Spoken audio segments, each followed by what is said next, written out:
Hi అండి అందరికీ welcome to VM Rayalaseema mother food vlogs. ఇవాల్టి special super easy and the best party starter recipe bread sandwich చేస్తున్నాము. Amazing recipe అండి. ఇది చాలా సింపుల్గా ఉంటుంది. ఎవరైనా సరే ఒక్కటి తిని ఆపలేరు. ఇంకా తినాలనిపించేంత రుచిగా ఉంటాయి. చూడడానికి చాలా క్యూట్గా ఉన్నాయి కదా. టేస్ట్ అయితే చాలా స్పెషల్గా యూనిక్గా ఉంటుంది. రెసిపీని చివరి వరకు మిస్ అవ్వకుండా చూసి మీరు కూడా ఓసారి ట్రై చేయండి. ఖచ్చితంగా నచ్చి తీరుతుంది. ఇంకేమాత్రం ఆలస్యం చేయకుండా ప్రాసెస్లోకి వెళ్ళిపోదాం. ముందుగా ఒక ప్యాకెట్ బ్రెడ్ని తీసుకొని వాటిని ఇలా ఒక రౌండ్ షేప్లో ఉన్న కట్టర్తో కట్ చేసుకోవాలి. ఇలా చూపించిన విధంగా బ్రెడ్ స్లైసెస్ని కట్ చేసుకొని ప్లేట్లో అరేంజ్ చేసుకోవాలి. ఆ తర్వాత ఒక బౌల్లో 2 ఎగ్స్ని బ్రేక్ చేసుకొని అందులోనే 1/2 స్పూన్ చిల్లీ ఫ్లేక్స్, సన్నని కొత్తిమీర తరుగు, 1/3 టేబుల్ స్పూన్ మిరియాల పొడి, 1/2 table spoon salt, 1 table spoon milk వేసి వీటన్నిటిని కూడా బాగా ఫోమీ టెక్స్చర్లోకి వచ్చేంత వరకు మిక్స్ చేసుకోవాలి.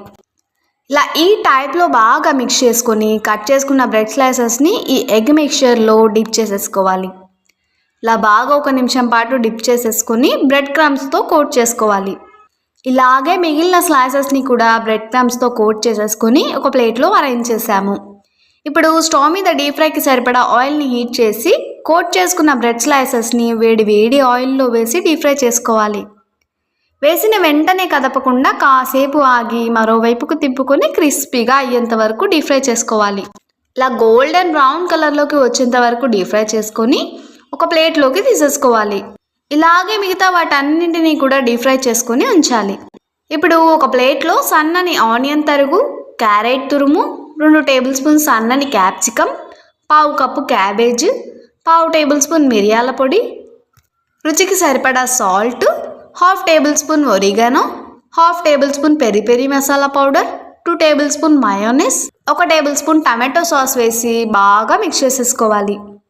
ఇలా అన్నీ కూడా కలిసే విధంగా బాగా మిక్స్ చేసేసుకుని ముందుగా ఫ్రై చేసుకున్న బ్రెడ్ స్లైసెస్ని తీసుకొని ఒక్కో దానిపైన వెజ్ సలాడ్ని పెట్టేసుకుని మరో బ్రెడ్ స్లైస్తో కవర్ చేసేసుకోవాలి. ఇదే విధంగా మిగతా వాటన్నింటినీ కూడా స్టఫ్ చేసుకుంటే మనకి ఎంతో ఇష్టమైన బ్రెడ్ శాండ్విచ్ తయారైపోయింది. ఈ టేస్టీ అండ్ యమ్మీ బ్రెడ్ శాండ్విచ్ని సర్వింగ్ ప్లేట్లో సర్వ్ చేసాం. వీటిని టమాటో కెచప్తో కానీ లేదా ఇలా ప్లెయిన్గా తీసుకున్నా చాలా బాగుంటాయండి. పైన క్రిస్పీగా లోపల వెజ్ సలాడ్తో చాలా టేస్టీగా ఉంటాయి. చూడటానికి కూడా ఎంతో కలర్ఫుల్గా టెంప్టింగ్గా ఉన్నాయి కదండి. ఈ విధంగా బ్రెడ్ శాండ్విచ్ని చేసి ఒక్కసారి ట్రై చేసి చూడండి. మరోసారి మీరు బయట బ్రెడ్ శాండ్విచ్ని ఆర్డర్ చేయరు, అంత బాగుంటుంది. ఈ శాండ్విచ్ని చాలా రకాలుగా చేసుకోవచ్చు. నాన్ వెజ్ని పెట్టి కూడా చేసుకోవచ్చు, కానీ మనం చేసేది అయితే వెజ్.